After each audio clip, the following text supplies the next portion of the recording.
এক মন্ত্রী ছিল, সে সবসময় শুধু বলে যে আল্লাহ যা করে ভালোর জন্যই করে। তো একবার রাজামশাইয়ের একটা আঙ্গুল কেটে গেল, কোন একটা কাজ করতে গিয়ে আঙ্গুলটা কেটে গেল। ওই টাইমে মন্ত্রী গিয়ে বলে, রাজামশাই মন খারাপ করবেন না, ডোন্ট বি আপসেট, আল্লাহ যা করে ভালোর জন্যই করে।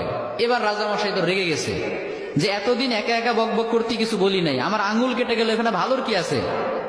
আচ্ছা, মন্ত্রীকে এবার বলতেছে, তো আল্লাহ যা করে ভালোর জন্যই করে, তাই না? বলে হ্যাঁ। তো ঠিক আছে, যা, তোরে আজকে থেকে আমি জেলখানায় ঢুকিয়ে দিলাম।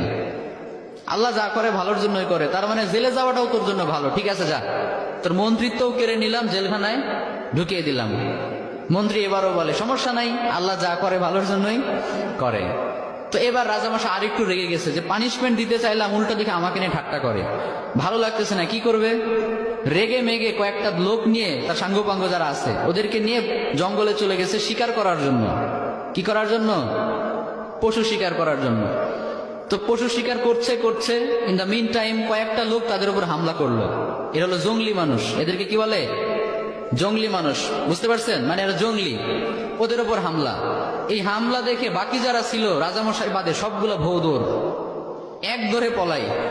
চাচা আপন প্রাণ বাঁচা, নিজে বাঁচলে বাপের নাম, রাজামশাই মরলে মরুক, আমরা বাঁচি। আর রাজামশাই তো সুখে শান্তিতে বসবাস, দৌড়ানোর প্র্যাকটিস নাই। ওই আল্লাহর বান্দা একটু দৌড় দিতে না দিতে ধরা পড়ে গেছে। আর অন্যদের তো হেঁটে দৌড়ে অভ্যাস আছে, ওরা পালিয়ে গেছে। এখন রাজামশাইকে সবাই ধরে নিয়ে চলে গেছে এক জায়গায়। আসলে রাজামশাইকে তারা নিয়ে গিয়েছে জবাই করার জন্য। কি করার জন্য? তাদের বিশ্বাস মতে প্রত্যেকটা বছর তারা তাদের দেবদেবীর উদ্দেশ্যে একটা করে মানুষ উৎসর্গ করে। তাদের ধারণা হচ্ছে, একটা করে মানুষ যদি আমরা প্রত্যেক বছর উৎসর্গ করি দেবদেবীদের জন্য, তাহলে পুরো বছরটা দেবদেবীরা আমাদেরকে সিকিউরিটি দিবে, নিরাপত্তা দিবে।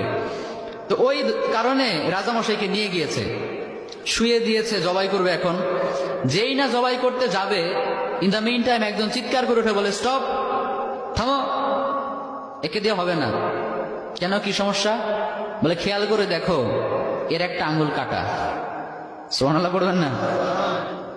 আমাদের দেবদেবীদের জন্য উৎসর্গ করতে গেলে একেবারে পারফেক্ট মানুষ লাগবে, যার কোনো খুঁত নাই, কোনো খাত নাই।